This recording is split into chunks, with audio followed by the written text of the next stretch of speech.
omusajja agambye kakulireko oyinza saakuliiriddeko.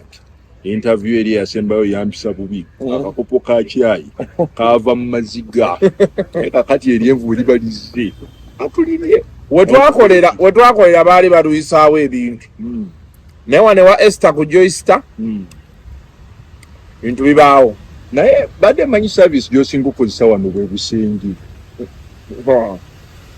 tulina ne massage waali nga wa bitundu bya lukale byokka full body massage gwakoowa nyiga wano nyiga wali wenkoera wenjiviiramu nzije ddi ani manager uyo maama nzije ddi massage baŋŋambye wenkoera nakati waali kanzije n'ebyana ebitiba obutibi ebyana bye bimukola bitiba eki wano si byuma ekyana kyesunda otunolaba amazzi nga gambuka be gakkirira massage tumukolera mu kinaabiro wano ku Joyster ali mulungi mpulira oyogera ku mazzi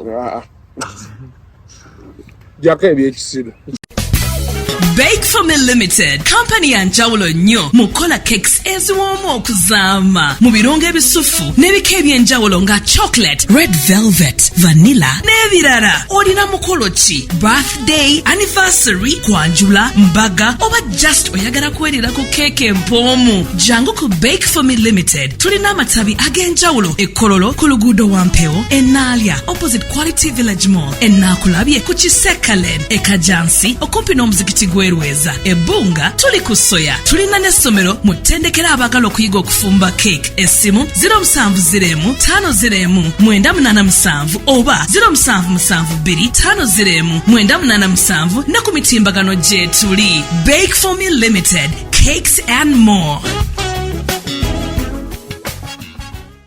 Katuwanjulire Fresh Chat bakufulu mukola ebyokunywa ebya buli kika omuli juice n'ebika bya juice byonna bye wali owuliddeko kyayo wa buli kika ku mikolo basala fruits ez'omulembe ate nga nnyonjo bakola juice alimu simoko bakola ekifaananyi ky'omugole mu bibala ekitabangawo abalala kye batasobola bakola ku buli kika kya mukolo omuli introduction okwanjula embaga baby shower birthday okukyala okubatiza bakola ne delivery bw'oba weetaaze bakola ice cream owa buli kika strawberry vanilla, banana. Bafune ku Instagram ku Fresh Chat at 4, ku Facebook Fresh Chat. Kuba ku simu 0707 nyanya 770 oba 0782 58582. And Fresh Chat, fresh at its best.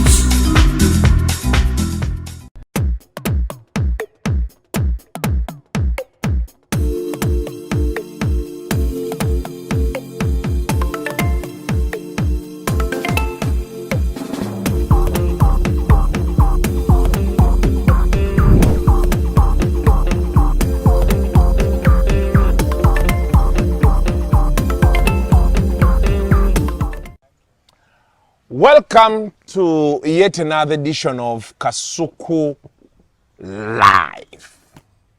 Olunaku olwaleero nkomezaawo Doctor of Small Animals Irish Kyebandula nasembye okulaba ng'oli Rwanda era obedda tukubira from I think we called you on Monday, we called you on Tuesday nga we're trying to ono nangamba omusajja namulayo Rwanda ng'oyambadde visit Rwanda wakola ka promo mbo now kumbe maziga merere kumba amaziga loading tears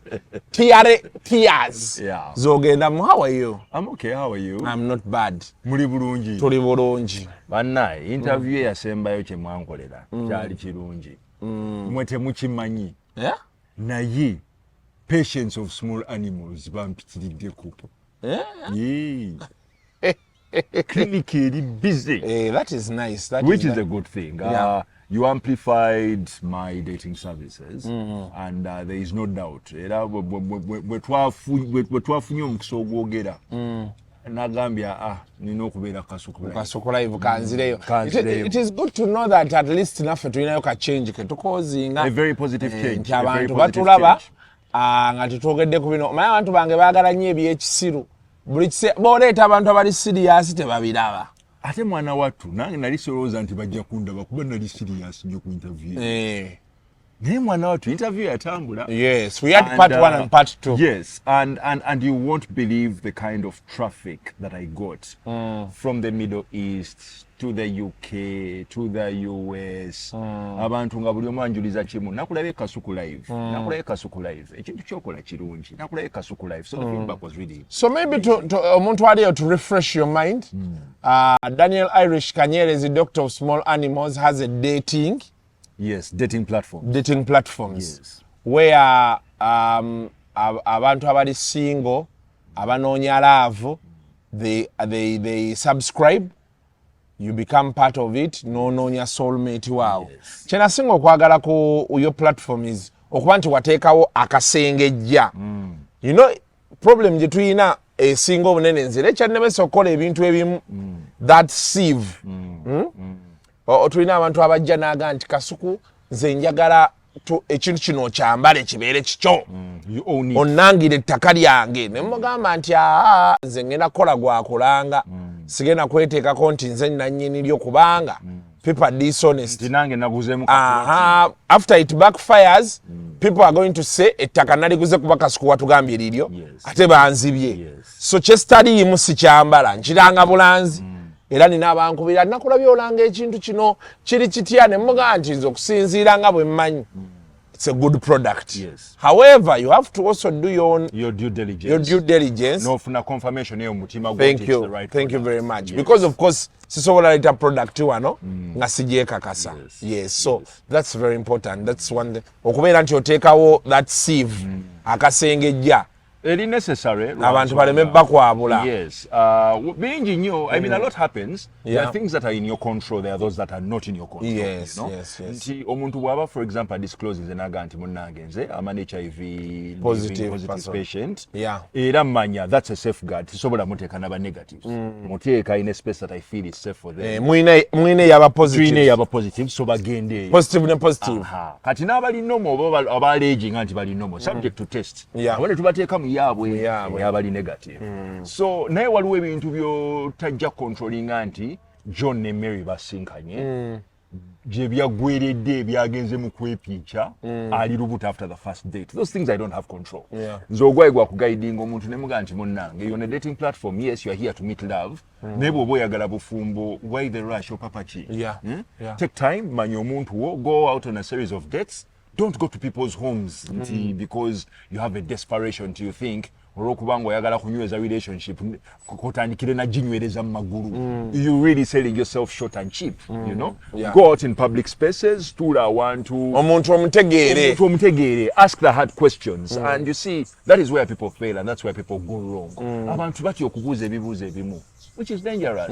Omusajja kwanye mubuuze nti singa onfunisa olubuto olwaleero kiki ekiddako.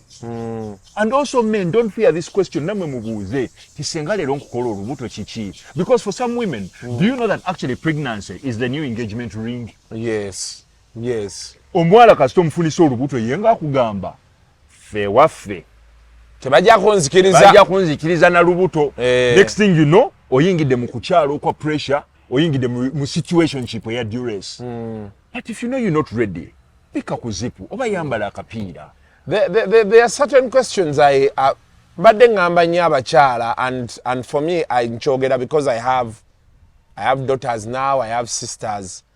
Ne bamaama bange abamu bakyali bato. You can say you have sex experiences. Not experiences as per se.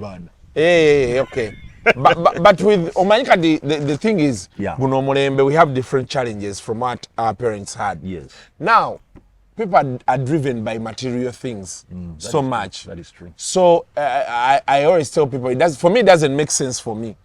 Like, you go, you date someone who you think you're moving into a very serious something, and you see red flags, or you have your own description of red flags and you're not presenting them. You ignore them. Yes. Nti omusajja bwakukwana alina okubaako ne kyalina okuba nga akwongerako.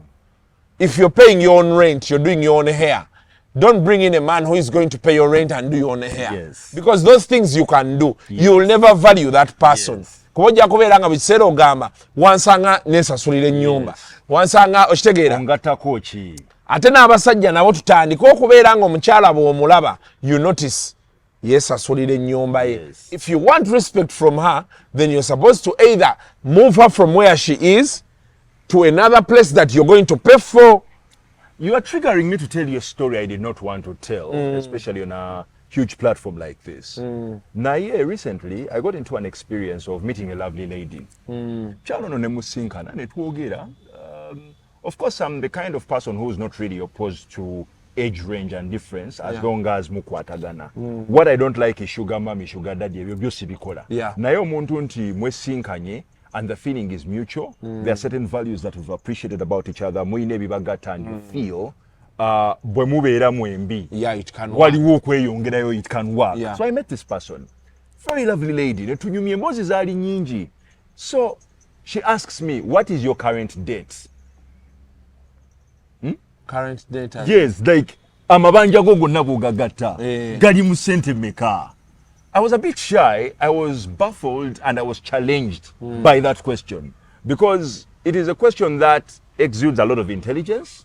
Nti omuntu ayagala yingire mu bulamu bwo ng'ategedde. What load are they going to carry? Ntandikira mu negative. Yes. Oba. Exactly, because omuntu ono agenda kujja mu bulamu bwo, at some point rent yayinza okusikatiramu. But they would have something to point to say, naye omuntu wange has this current debt problem. Oba yanyinyonyola. Emuzaganyamu, you know? And these are things that we are not honest about. For the fact that in a public platform, I will not mention the figures, but I threw the figure at her. And instead of acting shocked or surprised, she said, what if I pay this debt? And nenkuwa that peace of mind, so you concentrate ku bintu ebirala, and we see how to grow. For me, it resulted into a fear. Why? Because nabalamu nengamba, okay, if this debt is paid, who wears the pants? In this In relationship. this relationship. Yeah, that's what most men ask. You know? Yes. Who now wears the pants? Like, where do we go from here? Osasude banja lyange. Then what? Yes, it will be rosy for a few months, honeymoon period. It fades. The reality kicks in. And she will tell you, nkwagala wano kusaweemu n'ekitundu. Now, then she would throw back that date nakusasulira. Nakusasulira, nakujja mu mabanja musajja gwe. Next thing you know, obusajja bwo bwonna, for lack of a better word, your masculinity, bagikutteko. Yeah. And I told this person, nyambo mpemu obudde until June to try to align my finances. I credit you a lot. You know, I will keep giving you flowers, my guy, because if you hadn't called me out to say, naye musajja gwe, come out, gyogera n'abantu, komyawo services zo, probably, because my mind had switched in a different direction. Naye, omuntu ono bwe namugamba to give me the time. When we had another conversation, I had my questions. Nangamba will only answer those questions in June. And in June, I'm only waiting to show her a middle finger. For one reason. Nti, nange, when I asked my questions, they mattered. And I just didn't get the answers I wanted, you know. But I was proud that she also asked those questions because it put me in line for me to say, okay, amazima galiwo neetaaga omuntu, I need to settle. This person may have the boldness to ask, another person may not have the boldness to ask, but it does not rid me of the debt. It stays. I need to find a way to get myself out of this shitty situation. So I credit her for aligning me, but then again, the fact that nange teyanzikiriza kubuuza bibuuzo ebyo, things got better along the way, and I feel of course, njagala okukoma out to that exact conversation there because Kyabagalo yaziyitanga honest, uncomfortable conversations. Yes. Because I think as a society, some men feel omanyira ombuuza otya amabanja gennina ndi musajja and maybe sometimes, you know, oluusi tulaba abantu n'ogamba ono I've stopped judging people by appearance. Yes. Over my life. Yes. There are people you meet oli n'omusanga nakunyumizako sanyumiza ggwe waliwo gayi yaveeyo ku kizinga nga muvubi najja ng'anoonya akasuku mu kasuku ebyo biwisiki byonywa njagala binywako because on my TikTok or Facebook, yes, or Instagram yalinga alaba njiwamu yeah.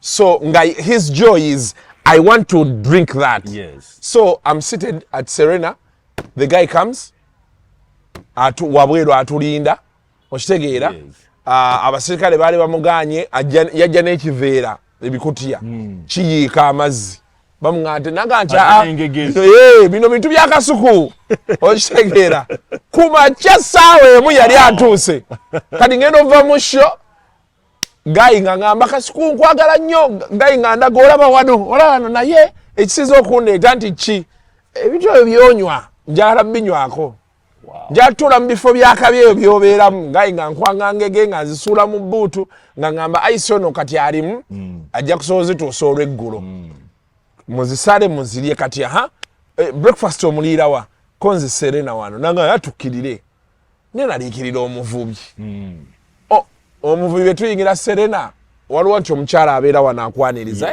kasuku yo welcome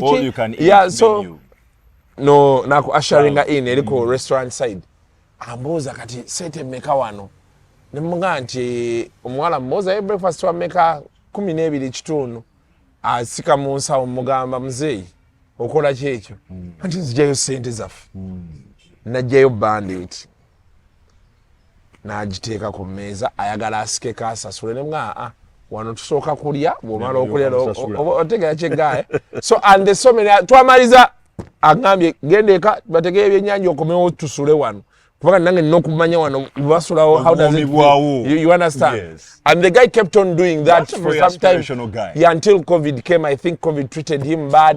Nadamo owulira nanga nti nadde no mubende nima miti sente z'emiti bezinajja nga nkunoonya nga tukola ki nga tulya sente so sometimes okwagala ebyo abantu okubalaba but also us I think we need to begin taking in questions in an honest way that because if you're going to be with someone you need to ask them. I was nyalino ku bantu ba sikosel ne bangamba problem abantu ba sikosel esinga wherever nti abantu batandika okweyagala they don't want to do these checks. And actually one time I interviewed Cham again and he told me he went to some doctor where they profile your blood entirely to tell you now this group, you're this blood group, what are your chances of having this, what should you avoid, you know. It's because some diseases eventually come go cardiac. So because of your blood group you should avoid this because most people your blood group they give you a nutrition kind of those things but our people don't want to take them in. So when you get there oli omwana wakugambira nti ndi we Masaka nga mumaze ozzaala obeera naye ogenda ovuga ogenda Masaka ewaabwe ng'ogendera ddala eyo lya Ntonde naye kati omusajja gwe batwala e Masaka akulidde Kisaasi kale n'otandika okulaba badeni y'okuba nti olina okugenda e Masaka waliyo sima waliyo taata waliwo sisita wange yabadde baati mugenda Masaka nga kati ogenda ate ab'e Masaka tebava wammwe. You know, these are things you would have talked about. You know? Yes. The things you would have talked about. Anyway. For abasajja, tulina ebibuuzo era bye tutya okubuuza abakazi. Olaba omukazi ng'anyiriranga mulungi naye, tofaayo nnyo at what her financial status is and how she juggles life. Ng'omuwala akugamba nti omulimu gwakola afuna emitwalo 25 naye ate enviiri zaasibwa buli wiiki zisukkamu akasente ako. Gwe okanya kulaba kikazi kinyirira naye tokibuuza. Sente zine zivaawa. How do you maintain yourself? Exactly. Because at the end of the day, she will have to leave everything that is taking care of her. Oyambala obuvunanyizibwa. The moment you decide that now I'm committing, you need to gear up for that. By the way, kintu ekiri very important. Osanga omuwala akugamba afune emitwalo 7. Apartment ya mitwalo 5. Ayinawo n'akamotoka. Kate ogiraawo nti yakwenzeeko. Because you ignored the essentials. Anyway, tulina the World Food and Culture Festival. Egenda kubeera Canada okuva nga 27 paka nga 28. Bakuyise. Tebampise naye balanga wano. Banga balina ebyo. Naffe twandyagadde okujja tubiryeko Canada eyo. Nekiki kye balya kye tutalya wano. Maybe okay, but this is very different in terms of spicing and cooking, and seasoning. Of course, even they have drinks, but then also there are people who come, I think, from different countries and cultures, and come and exhibit their food and their cultures. So tugenda kubeera awo bayisewo batya Canada bana ate jjajjange kyonaze embwa watandise okuleeta embwa ku seeti the World Food and Culture Festival egenda kubeera Canada. I'm trying to get the venue. The venue. So you guys, you can go by. International members, mjasasula 400 Canadian dollars. International exhibitors, you look 500 Canadian dollars. Local exhibitors, 250 Canadian dollars. Atenga interest agenda kubeera free for locals. Locals bali abali eri. So kumanya ebisingawo, ogenda kubakubirako ku namba yaabwe. Ku WhatsApp bali ku +1647 447 1958 +1647 447 1958 ne +164 7 612 5583 if you're placing a direct call. Osobola ogendayo n'olaba festival abalina ssente zaabwe n'onyumirwa n'abaagala okukola kakokola tondeka nnyuma. Olabe abannayuganda tubabuulira mazima ne twagala balimba. Table 9 restaurant eri Ntindaawo, we do outside catering, so if you want that great food at your home, enaku zino tebafumba waka. Sundays agamba wiki yonna mbonye let me just be at home nga babaleetera delight. Abagala akakewaka, abagala just you could say I just want lunch, you order from them. Abagala company food.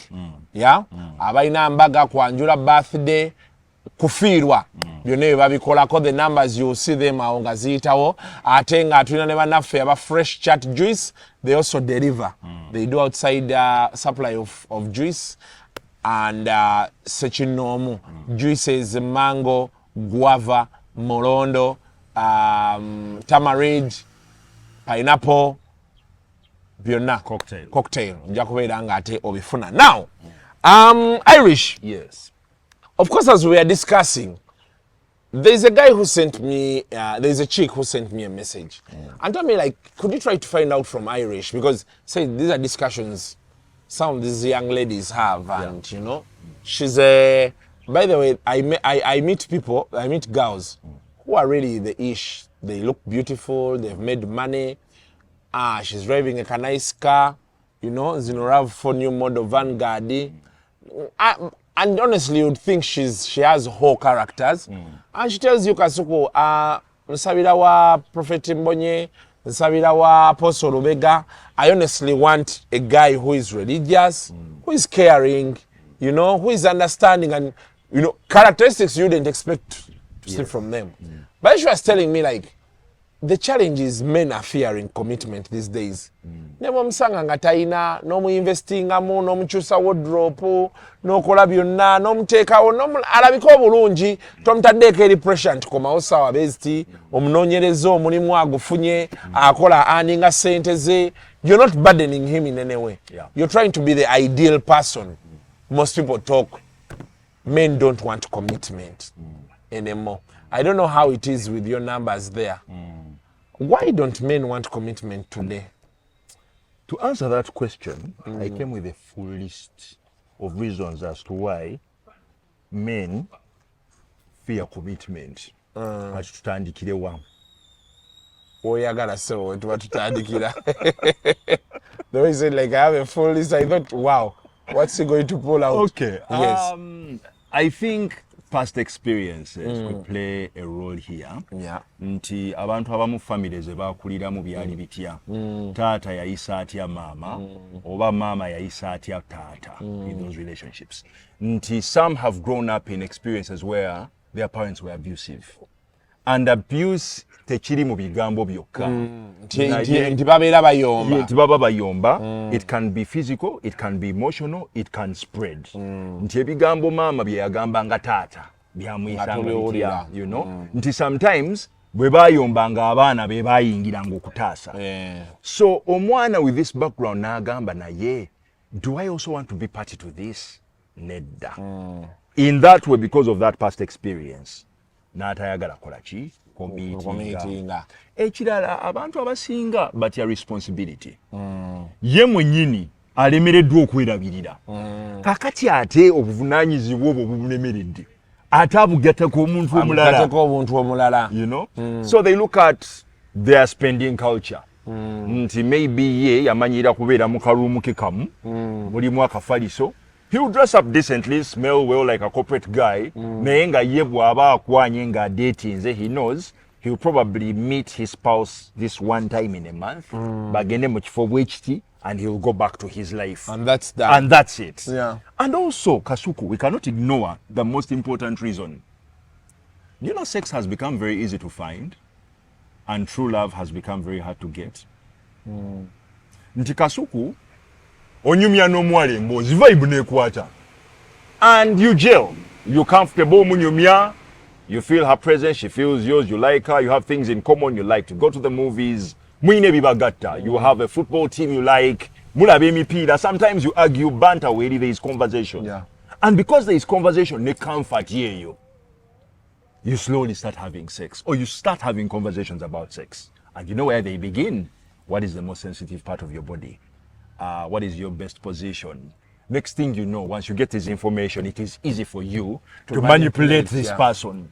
So once you manipulate them and get what you want, you start even having conversations of, nah, yeah, it's becoming hard to date lately. Can't we just be friends with benefits?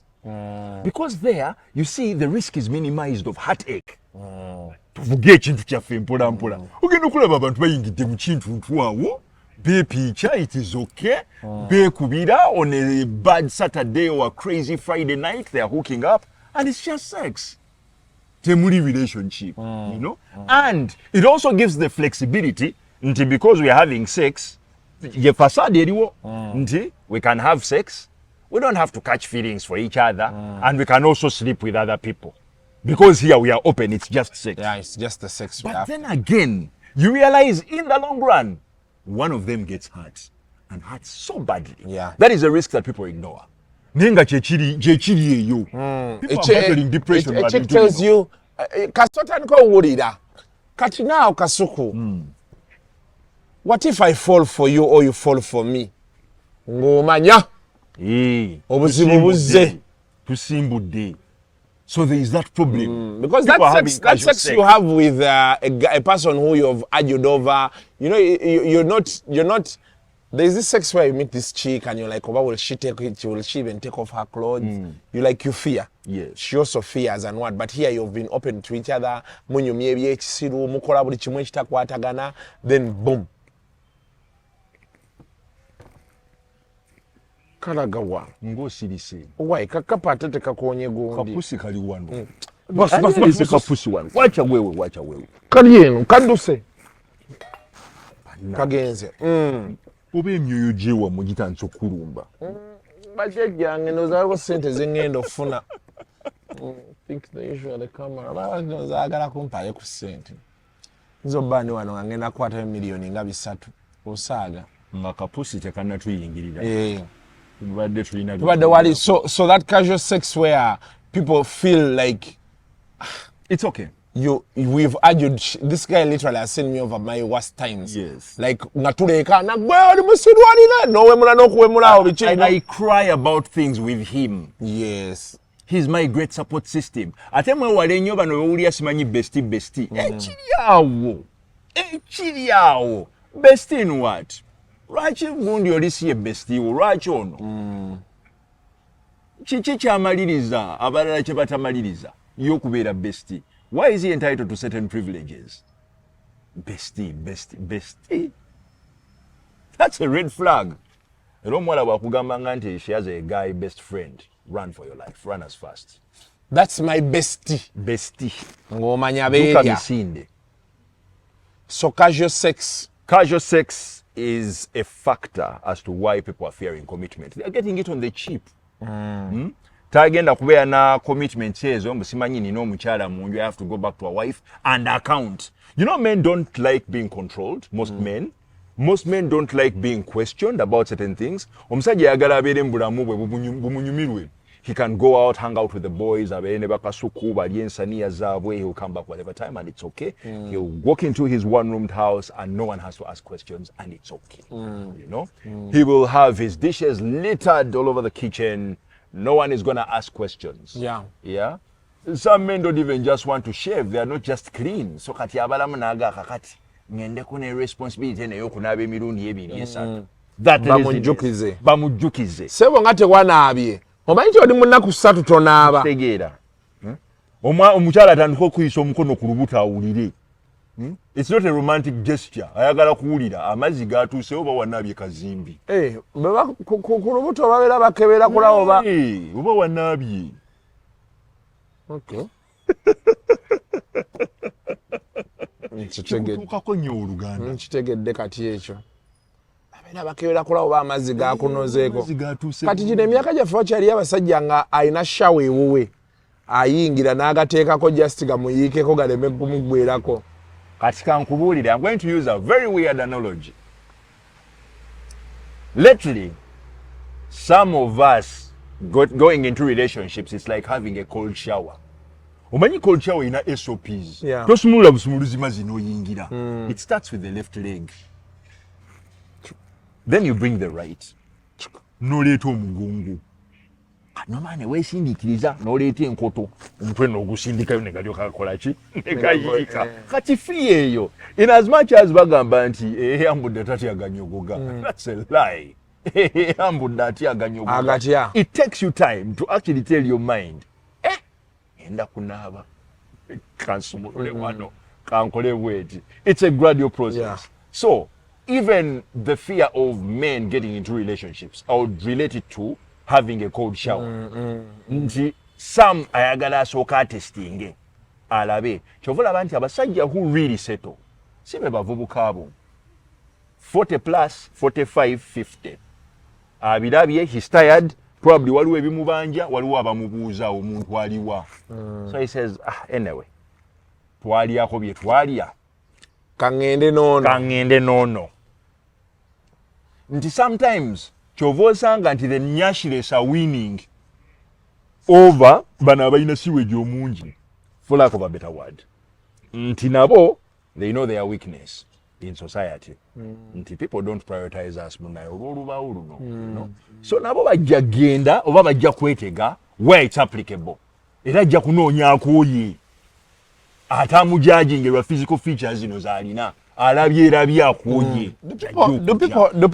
Do people at some stage feel like it's not about the money or the bam or the what, it's just about the comfort? Like moving into marriage. Let's be honest, Kasuku. Love where you get home, I think, ended with our parents. If you can go on a date with any girl and the first question she asks is, so what do you do? That should tell you the narrative society is driving. Ebyenfuna is integral in this part of business. Teri ayagala kubeera bubi. Buli omu avudde gy'avudde. It's what we were talking about earlier, auntie. Buli muntu should look for a certain kind of value. Omuntu ayagala ave gye babadde bawaata ajje ku lujjuliro. No one wants to struggle in life. Otuuka ekiseera ng'olaba abavubuka bonna b'obadde nabo bakuubidde bwerere teri kyofunyeemu. Ate n'osanga abawala, you know the slayers betulina. Yeah. She'll just hook one guy, next thing you know she's in a Range Rover. Why? She's got a big ass. A big bummed woman. Yes. She's got fine boobs. Nga bwayimirira bwati kyova olaba kati abakyala bwe bagenda mu spas zino ezimu tebagendayo just to hang out. Ebibatuteyo is, how do I get my next butt lift? How do I get my boob job? How do I keep my waist in line? Because kati omubiri yafuuka business. Oh, how you appear. How you appear. That is why they will not go to certain places. You find them in certain places. Ojja kusanga omuwala ng'atudde in a corner with her drink on her phone. Ng'alinze the right guy to just walk to her and have a conversation. She could have gone there with an Uber. In a few weeks, she's driving a Range. Yajijewa, eno ye business. Kyova olaba nti bw'ogenda mu gym ezisinga, abakola aerobics abasinga osangayo bawala. You won't find many guys. Why? They are looking after themselves. Bagamba, it's a fitness thingy. It's a fitness. Watch away. It's a business. Nafa ku bash gym awo ekisaasi awo be basingako abawala be babeera nnyo mu aerobics. Era omuwala yenna awulira nti awakana agende mu comment section atubuulire ye lwaki agendayo.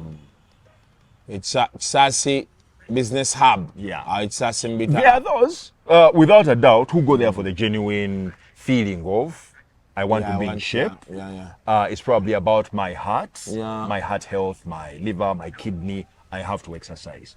Never know abasinga. And exercise on your basanga, they are not lifting weights. Treadmill, gym bike, light exercises. Akati, baba kule exercise that is intense. They are doing a lot of squats. Yeah. I've actually seen ladies doing. I've seen a woman which sasa oko bash gym. Nalako muwale yageja akabina. Because of the gym. Yes, gradually nganda bawenti. Yajja tugamba bichi. Bwana obuntu bakola ne bri. Gym trainer amita bri. Nokka wansi boti nojja. Nokka nojja. Nostulirako boti nokka. Oba inenge jagamba inokka positioning about. Ogenera kakoze. Nenga bagambe bine bitundu ebirala byonna tebyetaaga exercise. Don't you think her jawline also needs an exercise? Lwaki eno jawa attention. Ekyo kikubulire. Kasenda baguzi. Business ayino gikuba abantu maaso. They are okay. I understand. So what solutions do we have as regards men moving in, being more committal in relationships? Ojukira kyenayogeddeko about parenting. I think kumirembe egize gibaawo, those conversations are reducing a lot. Why? There is the influx and power of social media. There is AI. Artificial intelligence. Nti omuntu takyatrustinga taata kumuwa information. Your dad is old school. Toyina byogera naye. Naye wano you just punch into AI ogambe this. And AI ejja kuyira, you know. And then some people envision relationships za telemundo. Byeyalabye ku TV byayagala. She wants to be held a certain way. She wants to be kissed a certain way. She wants a man with a certain chest. So, ebyo byonna a complication. Endala bagita telenovela. Zonoonya abakazi. Kasabuni ku kasabuni, kano bekagwa kano bekatandika, kano bekagwa kano bekatandika. Kitereezaamu. And soap after soap. Okay. Yes. Ugende ne kasabuni ku kasabuni. Well, it may sound weird, but those who are perverted. Wa munange, what you seem to invite abantu bayinza okuloza nti munaye okaagala nnyo it's a hobby. So we have the issue of Telemundo. By the way, we have to address TV. it. Yes, TV. Where someone conditions their love to a TV star. Yeah. You know, when you walk in, they don't see Kasuku with a huge tummy. They see a Salvador Sarenza of sorts. People need to get back to reality. Ogwo mukwano gw'abazungu baguveeko. People need you style your relationship how you want it to be, and this comes from conversation. Yogira n'omuntu omugaye nti munnange nze kiri bwe kiti. This is what I want. This is what I need. This is what I envision. But also, as you make these demands, what are you bringing to the table? What is the source of my encouragement for me to push harder and be the best version of myself for you? What are you giving me? Other than amaguru chichenyo. But Chamagero, I mean, Irish. What are women supposed to offer? Let us try to dissect this question. When a man asks a woman what oleta chikumeza, what do you bring on the table? What is a woman supposed to answer? First of all, peace. Peace. Peace of mind. Every man wants a peace of mind. Nti, when they are going through a bad day, nebwakayana ne kasuku nayomba nani, there is one phone call they will make, and that phone call will make them feel better. It is their better half. Care. You don't ignore me for 2-3 weeks and you think I want to stay in that relationship. Queen bee of sorts. I have demonstrated my love and affection for you. I may not have supported you to the magnitude you might want, but I have demonstrated capability. We can be better. Why don't you communicate with me? Prioritize communication. akabina akanene n'obulungi, those looks fade. Abasajja tukiyize tukitegedde. Era omusajja yina bwakukwana, and one of the first few things they said to you is mwana gwo olabika bulungi wakula akabina olina ebbeere. Just know a relationship tegenda kuwangala kuba kukasita weligwira ng'otandise okuyonsa the relationship eba egudde takyabiraba. So you need to cultivate a sense in the relationship nti there is value you are offering. Omwami olina okumukumakuma, you should be his best support system. Listen to his crazy ideas, as crazy as they may be. Omwami ayinza okugamba munne njagala kugulawo business, njagala kugulawo kalooje nansana. It may not be your best business interest, but have a conversation with him on different subjects. The moral subject. Is it a good business for you? Is it a business that you would be proud to tell your parents and friends about? Two, what are the motives? Yes, akasente kakola, but akasente kajja kuja, but have you done your market research, your market survey? We want to have those conversations with women. We don't want to have conversations of where the next party is going to be, where the next beer will be called, where we'll go for the next concert. Bullshit. Tubikowa. Njagala onzimbe. Me, in my version of what do you bring to the table, would be that. Nti onkuma akumongama nti I wish service ene ya dating yovuga. Don't you think it is wise abantu bano besinkaneko like we do a bash tutegeke tuletiwe ne kuba singles abalala bamingolinge? I want ideas. The world is no longer buying products. They are buying ideas, they are buying solutions. N'abasajja byetwetaaga. At the end of the day, nebompa obudakika bwange butano nembunyumirwa n'engweri. I'll get back to factory settings to remember my debts, to remember all these other responsibilities that I have. So, we're back to square one. So I need you to be my biggest supporter, mentor, friend. I need you to point me in the right direction, you know? Nti nebemba nyambadde saati nga sinyumye, omanyi ngenda kukwogerako eri eggwanga. Ku State of the Nation address on Kasuku affairs. Ngamba nti muna esaati eyo mukwano tenyumye. Esaati eyo tetulabisa bulungi gikyusa. Yo omukyala azimba enju ya bba. Nti naawe omukyala olina akasente kakatono k'omugulako to make your home better. It doesn't hurt if you bought a flower vase. It doesn't hurt if you change the kitchenware. Mulimu obuntu bw'osobola. You don't have to wait for a man to tell him amasanyalaze yakayaweddeyo. Pick that small bill. Make yourself useful. Naye engeri relationship gye mwazifuula transactions. Be useful to the transaction. Hey, n'omwami awulire nti bill y'amazzi, it's well taken care of. I know of homes Kasuku where omukyala n'omwami bakkaanya before the marriage. Nze school fees ne roof over your head bye ngenda okukola. Gwe oli ku mmere, oli ku bagenyi, oli ku kino. And their homes are running smoothly. But do we have to wait to go there and have those conversations? Obanga agamba nti my woman is so greedy, yakaketakata. So let's draw the line of responsibilities. Yeah, but you know, most times women, even when she's earning 4 million, she says, this is my money. Our money, your money is our money. Yes, but hers is not. And it's been our biggest challenge now in Africa. And it's the reason why men keep asking, what do you bring to the table? Because, now you remember you in this relationship together. Yes. Mwena musika mwina gye muzza. Yes. Kati omusajja agenda okurealizinga ew'omukyala wakula ewaabwe tebakula. Yes. Naye ate ono ye tukyali wano ffenna. Ate nga akasente kavaawa akakulaakulanya eri kavaawa ku mulimu oli gy'akola. Kava ku mwami. Kakati mulekerawo okunaaba entengotengo mulowooze nti that's all you can offer in relationships. There is a bit more than okwekwagulira n'ebintu byamwe byemunaaba. There is a lot you can do. Other than taking care of your privates, mbuzi nyumirwa omwami.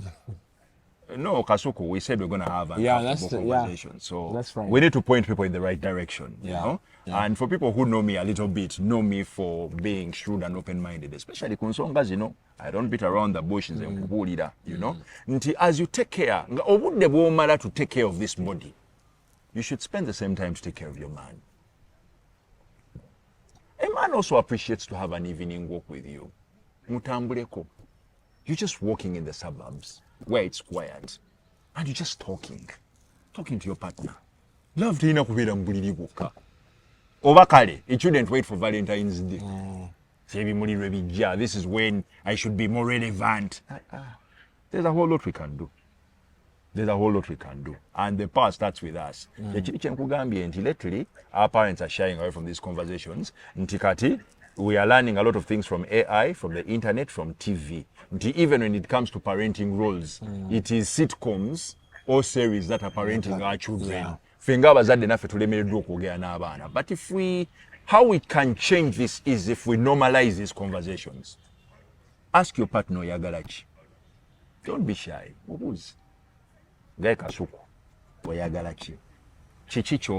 the get-go. Omuntu ona amanye byanasobola.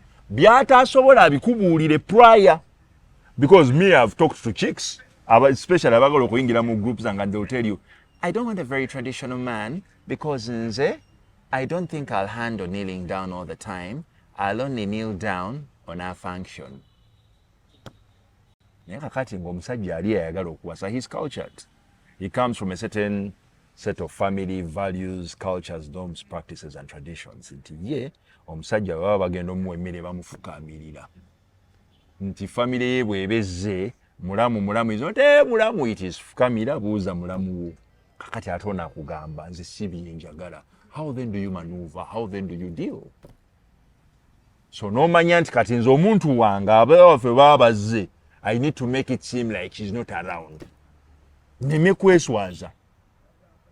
Oba, I would rather open up and tell the person nti nze no munnange waffe togenda kunswaza bwoti nofukamira nakimanya. And then ajja kubaka makaya I will only kneel down when I'm, Yeah, I do. I understand because the thing, the magic I got in you is one. Unlike some other people, you are sober. Yes. And then you're not so radical. I know there are some people who are a bit radical. They are on the extreme. I'm liberal. Yeah. I'm liberal. Yeah. I'm liberal. So because now the sort of people we are talking to are also liberal. So you need to understand where things are coming from, and yeah, I think it's a kali kyabakazi kyebaleeta ku mmeeza ndowooza abakyala mukitegedde. Emirundi egisinga some women think it's just about cooking this guy a meal, you spread your legs and that is done. Yeah, but you need to understand there are some men who say if he's cleaning this house to how I want it, for me that's what she brings on the table. So I think we need to be, every woman needs to begin asking their partner, yes, what do you think I should bring to the table, or what do you bring on the table? Kati nakalala kasoko kenera bidde okwogerako. Empathy. We need comfort. We need people to understand us. We just sometimes need to cry somewhere safe. We need that touch, that emotional. Ate abakazi ekyo kiba kitusinza. Kusinzira ku gundi ku relationships abakazi batusinza gundi, that emotional affection. Sometimes you just want to be hugged. Sometimes you just want to feel loved. Chichu. Emero jagifumba biwome, but you see, obanga you don't have time to address my emotional needs. Then toina value jompa. For example, I am sick. A doctor diagnosed me with a liver problem. Bangambi, I have a fatty liver. Naye, you want atenzo omulwadde, nze mba nkubira gwo mulamu. Nenga you were aware of my situation. You're not caring for me, you're ignoring me. So how am I supposed to deal? Then what? You're my girlfriend? No. You're my wife? Ate mu dating, tulina okwetegereza how people treat us in this phase. Because obulungi bw'omuntu bwonna bulina kulabikibwa in the dating phase. Nti by the time you choose to marry this person, omuntu ono ngenda muwasa, you have the confidence. Alina kyakuguziza for you to feel, I feel safe, my emotions are in line, my physical is well catered for, my sex is okay. We can at least work on the communication and these other things. Na ye, ono muntu ampadde reason enough for me to walk down the aisle with them. Yeah. Kati omuntu bwabanga, because dating, consider it as internship. Yeah. Muli mu internship, mwetegeera. Mwesoma, mwemanya. the things that will go wrong era ojja bimanya omanye nti omwami wange ono alina obusungu bungi nti naye bwe nkola bwe nti I neutralize him. Nti if I tell him, babe, I'm sorry, it's enough. Naye kati oli ajja kujja nga yasomera ku St. Nuwa Mawaggali. Ze n'amawaggali ge. For lack of a better word, bambi abasomerayo sigambye nti muli b'amawaggali, but just understand, badde noonya mu kigambo mawaggali. Oli ajja n'amawaggali ge, ogamanye nti omuntu wange ono alina emputtu, alina amawaggali, naye bwe nkola bwe nti mba mufunye oba mu neutralizinga, because at the end of the day in a relationship the man needs to retain his alpha. Ye musajja. This women emancipation thing has happened. Abakyala bambala empale, balya nkoko nkulu, bakola buli kimu. It is okay, we've embraced that. But you see, at the end of the day, a man needs his respect. You don't go to your friends gossiping about your man. Gossiping about your relationship. Obanga akuta obuwale bwe bwayambala n'obuwanika kubwayambala. Respect your man. Byatakola bulungi ebyomu kisenge mbimalire mu kisenge. It is why it is a relationship. It is two of you. It is not you and 1,000 others. So respect nayo tugyetaaga. However much you earn, nakano kankayiseewo. Abakyala abamu film olw'okubanga akola sente nnyingi esinga omwami kamumanyiire. Because she drives a better car, she has a decent job, she does this, n'ajooga omusajja.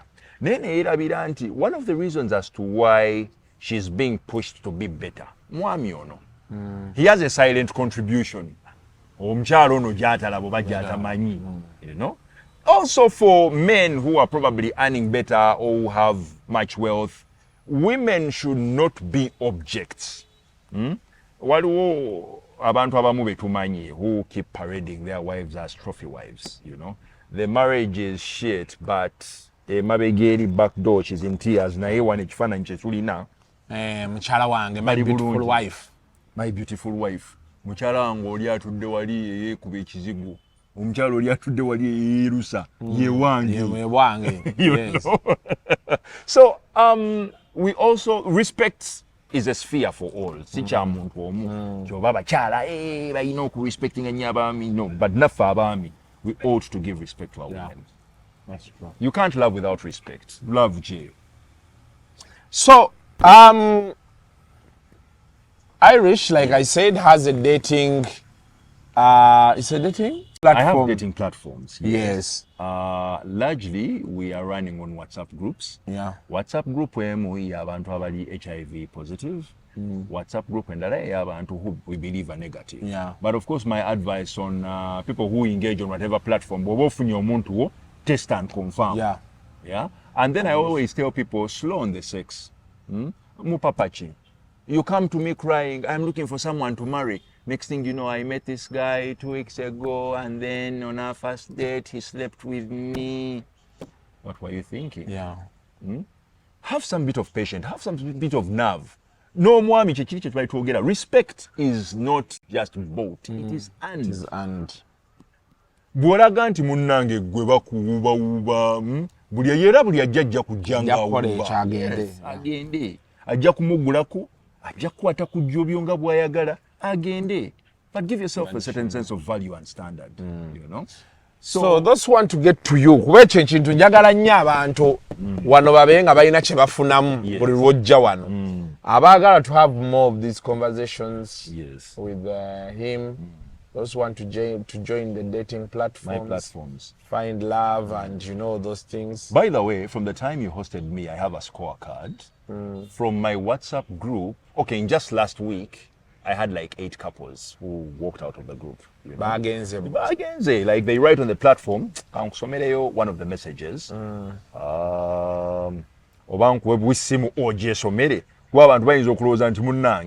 We come up and just curate stuff, you know. This is a pinned message. So this is a guy called, let's just call him I. Good morning, lovely family. Be Mine today. I really want to thank each and everyone for the love and enthusiasm and zeal you portrayed here in searching for our soulmates.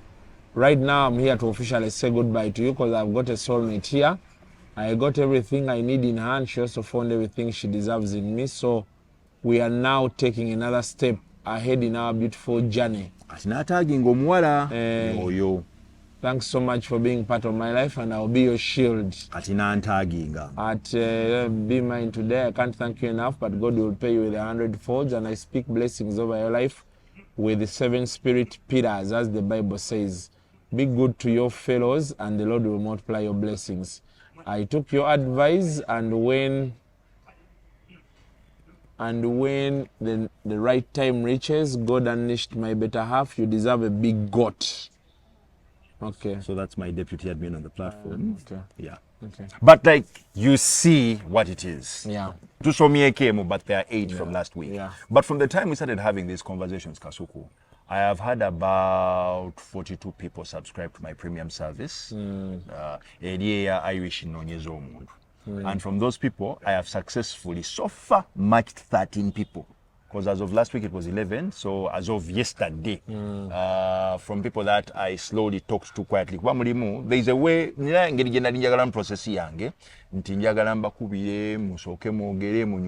ask yourself questions, see how you like each other. Never have patience. Some bagamba, but I'll get back to you. So some of those bands, from a number you know, and I feel it's going somewhere. So I have 13 people now. I still have a load of people to take care of, but I believe baby steps, you know. And I'm not able to platform here, no. I don't despise what you're doing because and what I'm trying to do here. And allow me kanokanka isewo. Omuntu yenna ng'onoonya sugar mommy, sugar daddy, ebyo sibikola wegayiridde. Don't send me that nonsense. Sibikola. Abantu abanoonya abantu mbumpaayo omuntu owa one night simanyi escort sibikola. Nze abantu benconnectinga noonya abantu ng'oli ayagala bufumbo, ayagala kuwasa, ayagala kufumbirwa. Be bantu benjagala. People who want to commit, people who want to settle. Yeah. It's a bumpy road. Sibi yangu. Era abantu abasinga balowooza nti oluyingira WhatsApp group ng'afunirawo. There is work you have to do. Yeah. And I keep telling people, number one, soko sabe, saba ku mukama eyo mugaye nti mukama. Nzize mu kintu kya Irish kino naye bwe libanga lyekkubo mukozese oba kikozese nfuna omuntu wange wano. Yeah. Abantu abasinga tebafuna abantu not because they are not beautiful or they are not lucky. Abantu abamu balina ebikolimo by'abajjajjaabwe nga byabagaana okufumbirwa, byabagaana okuwasa. Nga ne bw'onojja n'obeera mu group n'ozibeeramu nga 8 nga ne bw'onogenda kutinda ne bw'onogenda ewa tojja kufuna muntu. So sometimes you have to pray first. Yes, you have to pray. N'ogamba mukama gwe wateekateeka institution ya marriage eno watandikira ku Adam, he was bored n'omusikamu olubirizi nanga I believe I am someone's rib. Point me in the right direction. Yeah. There are also people who have come to me nebanga mwana Irish amazima galiwo safunye mu group yo naye nafunye nebweru, which is really okay because love is not confined to just my dating group. You can explore other, you know, other places, opportunities and places. Naye nze ekyange, the one thing you can be sure of is bano group gyolimu si bavuzi ba boda, si batemi banyama, si ba accountancy, si ba doctor. Nti forum eri restricted to a profession. Ajja. Zogwange gwa kubuuza, is this person mature? Do they have a sound mind? Are they ready? Do they meet the criteria of dating? Are they of age? Zinga nkuteka ku platform gwenga wetega. Once in a while you can post a picture, once in a while you can remind people about you that you're available. Once in a while you can just be at doing your favorite hobby. Maybe you in the gym no kwataka video no kateka mu group. Someone who likes fitness will say, oh, that's omuntu ono gwe noonya. Next thing you know, they are crawling into your inbox to say hi. And before you know it, a beautiful journey begins. So people need to be open-minded. So the number is? The number is +256 780 10-3. Mwakola bulungi lwine mugiteekako lwaki muginsomeseza lyo temugenda gisaayi namba eyo nkulu in fact yandibadde eri ku squeeze back bweddayo sebo ojja kusasulayo ku bulango wano tuguwe squeeze back ennene tetwagala ate kampuni osuule ensuule temukamba sudde oba otuyiseeko nakwata interview yamwe nenjitematema and I put it on my TikTok. It is one of the best things I think we did. Man, the views were crazy. Abantu kantuka Range Rover ako katambula abantu bakibagala nnyo ebintu ebyononese be bannayuganda kati awo abannayuganda obategedde nabayiga kasita bawulira nti ebyuma bya Range Rover byange byagwavuga nabaga wano tetuvaawo tetujja kusuka wano olunaku lwa leero until next time bye bye